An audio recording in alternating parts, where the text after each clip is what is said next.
향수 업계에서 일하는 사람에 따르면요, 가장 아름다운 향수를 내는 장미 향수는 발칸 반도, 발칸 산맥에 있는 그곳에서 나오는 향수라고 말을 합니다.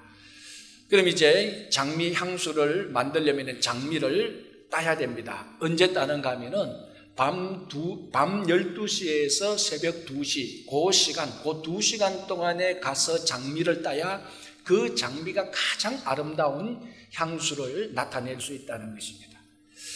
하루 24시간 중에 대부분의 사람들 가운데 밤 12시부터 2시, 특별히 그 발칸 지역에는 밤 12시부터 새벽 2시까지가 가장 춥고 가장 어두운 시간이라고 합니다. 가장 춥고 어두운 시간에 딴 장미가, 그때의 장미가 가장 향기로운, 그러니까 사람들이 다 편하게 잠을 자는 그 가장 춥고 어두운 시간에 따는 장미, 그때 장미가 가장 아름다운 향기를 나타낸다는 것입니다. 마찬가지로 예수 그리스도께서 33년간 이 땅에서 하시면서 가장 아름답게 구원의 향내를 낸 순간은 십자가에서 고난당하시고 죽으시던 가장 춥고 어두운 바로 그 시간이었습니다. 얼마나 힘들었는가 하면 하나님 아버지께서 자기를 버리시는 것을 경험했습니다. 그 가장 최악의 고통의 시간, 최악의 어두운 시간, 바로 그 시간에 가장 아름다운 구원의 향내를 나타내셨습니다. 마찬가지입니다. 우리 삶을 되돌아볼 때 우리 삶에서 가장 아름다운 향내가 나는 것은 우리가 고통 중에, 고난 중에 있을 때, 그 고난 중에서 십자가를 바라보고 하나님을 만나는 그 순간이 우리 삶에 있어서 가장 아름다운 향내를 내는 순간입니다. 오늘이 종료주일인 동시에 이제 고난주간이 시작됩니다. 이번 한 주간 동안 고난주간인데, 여러분 특별히 이번 한 주 동안에는 여러분들의 삶에 배어있는 고난들이 예수 그리스도의 고난으로 성화되기를 간절히 바랍니다. 오늘 우리가 종료주일 고난주간을 시작하는 이 시간에 사도 베드로가 2000년 전에 성도들에게 권면했던 베드로전서 4장 12절 이하의 말씀을 우리가 함께 생각하므로 우리도 기꺼이 즐거운 마음으로 예수님의 고난에 동참하기를 바랍니다. 오늘 본문에서 사도 베드로는 먼저 우리에게 다가오는 불시험을 이상하게 여기지 말라 이렇게 말합니다.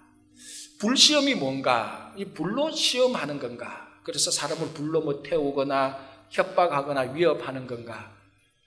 그런 건 아닙니다. 그러나 전혀 그런 건 또 아닙니다. 우리 잠언 27장 21절을 보면요, 도가니로 은을, 풀무로 금을 단련시킨다는 구절이 있습니다. 바로 이 도가니로 은, 풀무로 금을 단련시키는 그런 과정들, 그걸 불시험이라고 말을 하고 있습니다. 그런데 여러분이 사람이 도가니나 풀무로 은과 금을 단련시키는 것이 그 은과 금을 파괴시키는 것은 절대로 아닙니다. 오히려 은과 금에 붙어있는 불순물을 다 제거하고 순은, 순금으로 정련시켜서 사용하기 위함이라는 것입니다. 마찬가지로 하나님께서 우리들에게 주는 모든 종류의 불시험은 우리 삶 속에 배어있는 세상의 모든 것들, 악한 것들을 다 제거하고 하나님 앞에서 정결한 상태로 정련시켜서 하나님의 일에 사용하기 위함입니다. 한국의 호남 지역에 가면 전주라는 도시가 있습니다. 그 전주에 아주 유명한 전주장이라는 아주 고급 가구가 있습니다. 한국에서 가장 좋은 고급 가구 가운데 하나가 전주장입니다. 그런데 이게 왜 고급 가구인가 하면요, 이 전주장이라는 그 가구를 보면요, 그 안에 있는 무늬가 너무너무 아름다운 겁니다. 그 전주장으로 만든 그 전주장에 있는 그 무늬를 용무늬라고 말을 합니다. 한자어로 용목이라고 말을 하는데요, 그 용목, 그러니까 그런 무늬를 가지고 있는 용목으로 만들어야 그렇게 아름다운 전주장이 된다고 합니다. 용목은 어떤 나무냐? 이게 나무가 아니고 간혹 너티나무 같은 데에서 생겨나는 무늬라고 합니다. 이게 최소한 500년에서 100년 된 너티나무에서만 볼 수 있는 무늬라고 합니다. 이게 어떻게 생기는가 하면은 이 너티나무가 서서히 고사합니다. 말라 죽기 시작합니다. 이 말라 죽는 이유가 사람으로 치자면은 사람에게 암병이나 종양이 생겨서 그걸 가지고 견디면서 죽어가기 시작합니다. 그러니까 이 느티나무가 자기 그 느티나무 그 줄기 이런 속에서 그런 것들이 생기면 그걸 품고 계속해서 나무가 비튼다고 합니다. 그걸 견뎌내기 위해서. 그러면서 그걸 품고 견디다 하고 나무가 비틀면서 그 안에 무늬가 생기는 것입니다. 그 무늬를 용목이라고 말을 합니다. 이게 간혹 느티나무하고 다른 어떤 나무에서 발견할 수 있는데 이 목수들에 의하면은 이 용목을 발견하는 것은 평생에 한 번 있을까 말까 할 정도로 정말 귀하고 귀한 무늬라는 것입니다. 이런 것을 가지고 만드는 나무가 전주장인데 그 무늬가 그렇게 아름답다는 것입니다. 그래서 그 무늬를 빼서 그리고 용목인 이 나무를 가지고 또 바로 사용하지 않는데요. 그 용목인 나무를 가져가지고 개펄이나 진펄장 같은 데 5년 동안 처박아 놓는답니다. 그러면 그 5년 동안에 나무 진이 다 빠진대요. 그 나무 진이 빠진 그 나무를 또 그늘에 5년 동안 말린대요. 그러면 또 그 안에 있는 수분이 다 빠진답니다. 나무 진이 빠지고 수분이 다 빠지면 나무가 아주 단단해진답니다. 아주 나무가 단단해지고 그 무늬가 좌우대칭으로 너무 아름다운 이 나무가 되는데 그게 바로 용목입니다. 이 용목이 어디에서 나오느냐? 500년에서 1000년 된 느티나무가 사람으로 치자면 암이나 종양을 품고 비틀고 고통을 당하면서 죽은 나무가 됩니다. 그걸 가지고 전주장이라는 가구를 만드는데 이 죽은 느티나무의 용목이 전주장이라는 아름다운 최고의 고급 가구로 새롭게 거듭나게 되는 것입니다. 이 용목이 전주장이 되는 이 과정을 오늘 사도 베드로가 했던 단어로 말하자면 불시험을 당하는 과정입니다. 참고 견디고 몸을 비틀고 죽어서도 5년간 개펄 진펄장에 들어가고 그리고 난 다음에 음지에 죽어서도 5년간 또 있어야 돼요. 살아서도 그 수없이 아픈 고통, 오랫동안 고통을 겪고 죽어서도 고통을 겪고 난 다음에야 정말 찬란한 그 용목이 되어서 전주장에 사용되는 새로운 아름다운 가구로 거듭나게 되는 것입니다. 오늘 왜 사도 베드로가 불시험을 당하면 이상하게 여기지 말라라고 말하면 이 불시험을 통하여서 하나님께서 새롭게 사용하시는 창조물로 거듭나게 빚으시기 때문에 그렇습니다. 물론 그 과정은 심하게 아픕니다. 그러나 그 과정은 아픈다 할지라도 그것을 의심하지 말고 이상하게 여기지 말라는 것입니다. 가장 아름다운 하나님의 형상으로 새롭게 빚어져서 창조되는 것입니다. 하나님께서는 바로 이렇게 새롭게 빚어진 창조물을 가지고 하나님의 나라를 위해서 다시 하나님의 쓰임의 용도에 맞도록 사용하기 시작하는 것입니다. 중국의 노너 맹자 중용대학 이렇게 말할 때 맹자가요 이런 말을 했습니다. 제가 이 글을 읽고 깜짝 놀랐습니다. 제가 한번 읽어드릴게요. 맹자가 이런 말을 합니다. 하늘이 장차 그 사람에게 큰 사명을 주려 할 때는 반드시 먼저 그의 마음과 뜻을 흔들어 고통스럽게 하고 그 힘줄과 뼈를 굶주리게 하여 궁핍하게 만들어 그가 하고자 하는 일을 흔들고 어지럽게 하나니 그것은 타고난 작고 못난 성품을 인내로서 담금질하여 하늘의 사명을 능히 감당할 만하도록 그 기국과 역량을 키워주기 위함이다. 여러분, 이 맹자가 여호와 하나님을 아는 사람이 아니었어요. 이 맹자가 예수 그리스도의 고난과 불시험을 아는 사람이 아니었습니다. 그런데 맹자가 오늘 하는 말을 들어보십시오. 하늘이 한 인물을 사용할 때는 반드시 그에게 불시험을 준다는 것입니다. 힘줄과 핏줄을 굶주리게 하고 그 뜻을 꺾어버리고 사람을 궁핍하도록 만들고 난 다음에 그 한 인간의 모든 것을 담금질하여서 나라를 위해서 사용하는 인물로 빚어낸다는 것입니다.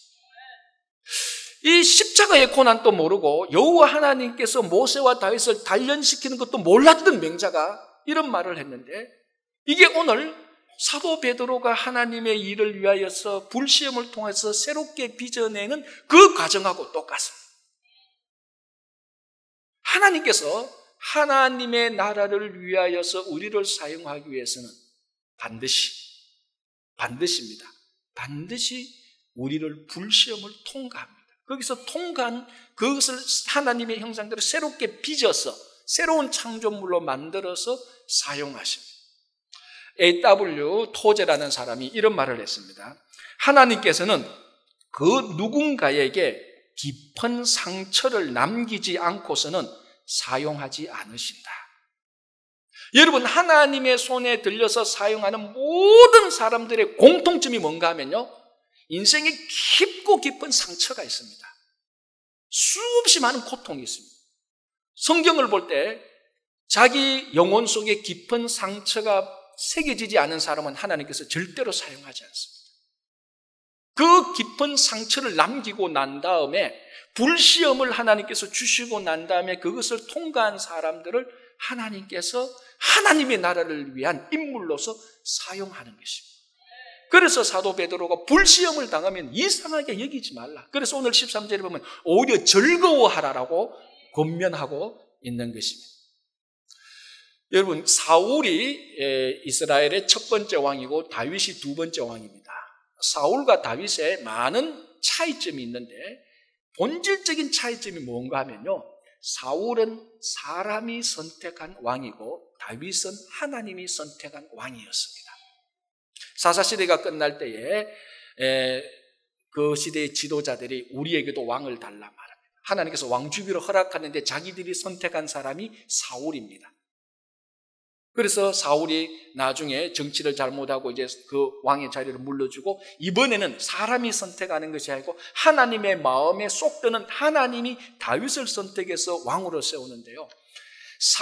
사람이 선택한 사울은 왕이 되기 전에 단 한 번도 불시험을 통과하지 않습니다.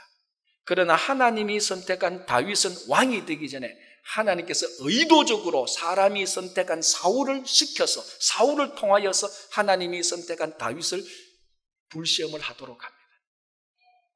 그래서 다윗이 지금 우리가 알고 있는 정말 그 다윗이 된 것입니다. 만약에 지금 여러분들이, 만약이 아니고 아마 여기서 보면 여러분들 얼굴 속에 고난 당하고 있다는 게 다 보입니다. 저희들도 제 얼굴 보면 고난이 있다는 걸 다 보이죠. 우리가 고난 없는 사람이 어디 있습니까? 고난의 정도가 다르고 종류가 다르지. 가정과 일터와 교회 공동체와 재정과 건강과 신분과 모든 곳에 우리 다 고난이 있습니다.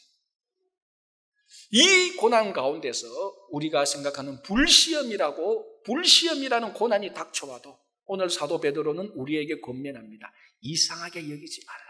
하나님께서 선택했다면은 반드시 불시험이 있을 것이라는 것입니다. 그래서 우리가 지금 여러분들이 불시험을 당하고 있다면 하나님께서 나를 나중에 어떻게든 사용하시려고 나를 지금 단련시키고 있구나라는 것을 믿음으로 받으시기 바랍니다. 그런데 별로 고난이 없는 사람은 즐거워할 게 아닙니다. 정말 고난이 없다면 여러분 잘 생각하셔야 됩니다. 하나님이 선택하지 않으실 수도 있다는 두려움에 빠져야 되는 것입니다. 그러나 정말 불시험에 빠진다면 하나님께서 정말 나를 선택하셨구나. 어디에 썼을지는 모르겠지만 이 불시험을 내가 이상하게 생각해서는 안 되구나라는 확신을 가지시기 바랍니다. 그리고 난 다음에 오늘 사도 베드로는 이렇게 말합니다. 그리스도인으로서 고난을 받으면은 그것을 즐거워하라라고 말을 하고 있습니다. 그리스도의 고난에 참여함으로 오히려 즐거워하라라고 말을 하고 있습니다. 자, 여러분, 예수 그리스도께서 받은 고난은 무슨 고난입니까? 십자가 고난입니다. 자, 우리 제가 조금 전에 말씀드린 잠언 27장 21절에 도가니는 언을 그리고 풀무는 금을 이렇게 했는데요. 이 영어 성경을 보면 풀무는 furnace입니다. F-U-R-N-A-C. 그리고 도가니는요 크루시블입니다. 크루시블 C-R-U-C-I-B-L-E. 크루시블, 이게 도가니인데요. 물론 이 크루시블은 영어입니다. 그런데 이 크루스블이라는 영어가 라틴어에서 나왔는데요. 라틴어 어원을 보면은 크루스입니다. 크루스. CRUX입니다. CRUX. 크루스가 이 크루스라는 어근을 가진 영어가 크루스블 도간인데요. CRUX 라틴어가 영어로는 어떻게 번역되는 줄 아시죠? 이 크로스입니다. 크로스. CROSS. 도가니가 뭡니까? 불시험을 하는 도구 아닙니까? 이 크루스블인데 이 불시험을 하는 도가니 크루스블의 어원이 십자가라는 것입니다. 오늘 예수 그리스도의 고난, 이것은 바로 우리가 잘 알고 있는 대로 십자가의 고난을 말합니다. 우리가 십자가의 고난에 동참하게 될 때에 오히려 즐거워하라는 것입니다. 마태복음 16장에서 예수님께서 나를 따라오거든 자기 십자가를 지고 따라오기를 제자들에게 명령하셨습니다. 그래서 우리가 받는 이 고난이 예수 그리스도의 십자가의 고난에 동참하는 그런 고난이 되기를 간절히 바랍니다. 그래서 성도들은 마땅히 십자가의 고난에 동참해야 됩니다. 십자가의 고난을 걸머져야 됩니다. 어떤 한 사업가가 이제 부활절 어간에 맨하탄 브로드웨이에 사는 유명한 연극을 보러 갔습니다. 자기 부인 아내하고 같이 갔는데 그 연극에서 그 하는 예수님의 역할을 한 그 배우가 얼마나 연기를 잘했던지 정말 자기는 그 연극을 보면서 브로드웨이 연극을 보면서 진짜 자기 앞에서 예수님이 십자가를 지고 골고다 언덕으로 가는 것이 이제 자기가 혹 빠져버렸습니다. 아니야 해도 저건 분명히 예수님인 거예요. 얼마나 연기를 잘했던지. 그래서 그 연극이 다 끝나고 이 사업가가 내가 꼭 그 배우를 만나서 인사도 하고 정말 좀 내 마음을 전하고 싶겠다 해서 다 끝나고 무대 뒤에 가서 그 배우를 만나서 칭찬도 하고 정말 내가 진짜로 거기서 당신의 연기를 통하여서 십자가 갈보리 언덕으로 가는 십자가를 지고 가는 예수님을 발견했다. 이렇게 이제 자기 마음을 전하면서 이제 기념으로 그 배우가 지고 간 십자가를 자기도 지고 사진을 찍으려고 했습니다. 그리고 자기 부인한테 카메라를 주고 자기 부인이 이제 내가 이 배우가 진 십자가를 받아서 사진을 찍으려고 배우가 이제 십자가를 받는데 꼼짝을 안 하는 거예요. 그래서 이 사업가는 십자가가 이렇게 무거워요 하니까 십자가가 이렇게 무거워야죠. 그러니까 이 사업가가 말합니다. 나는 당신이 가벼운 십자가를 지고 연기를 그렇게 잘하는 줄 알았다. 이렇게 말하니까 이 배우가 이렇게 말합니다. 어떻게 내가 예수님의 십자가의 무게만큼 지지 않고 예수님처럼 내가 연기를 할 수 있겠느냐. 그렇게 말을 했다는 거예요. 정말 중요한 말이죠. 한 사람이 연기를 하는데 예수님의 연기를 하는데도 예수님께서 지고 가신 십자가의 무게만큼 질 때에 거기에서 예수님의 고난을 통해서 예수님을 발견할 수 있습니다. 하나의 연극인데도 자 그렇다면 우리들의 삶 속에서는 어때야 됩니까? 우리의 삶 속에서는 마땅히 우리가 예수 그리스도의 십자가만큼의 무게를 거머쥐고 가야 우리 안에 그리스도가 나타나는 것입니다. 그것이 바로 우리가 예수님과 함께 연대하게 되는 것입니다. 그리스도의 고난에 동참하고 참여하게 될 때 예수 그리스도의 성품을 알게 되고 예수 그리스도의 마음을 담게 되고 예수 그리스도와 함께 연대하게 되는 것입니다. 다른 방법은 없습니다. 고난밖에 없습니다. 고난을 통해야 됩니다. 한국에서 유명한 단체 가운데 하나가 해병대 전우회가 있습니다. 우리가 김준배 목사님도 해병대 전우회 나오시는데요. 이 해병대 전우회는요, 전 세계 어디 가도 해병대 몇 명만 모이면 해병대 전우회를 만들어요. 그리고 해병대 나오신 분들 제가 몇 명 아는데요. 해병대에 대해서 얼마나 자부심이 강하고 얼마나 자랑이 강한지 그리고 이 해병대 전우회는 얼마나 단결력이 강한지 모릅니다. 왜 그런 줄 아시죠? 다른 군인들보다 훨씬 더 많은 고난을 당했기 때문에 그렇습니다. 그 지독한 고난이 그 사람들을 단결시켜주고 그 지독한 고난이 그 사람들에게 진짜로 자기 삶에 자부심을 주게 되는 것입니다.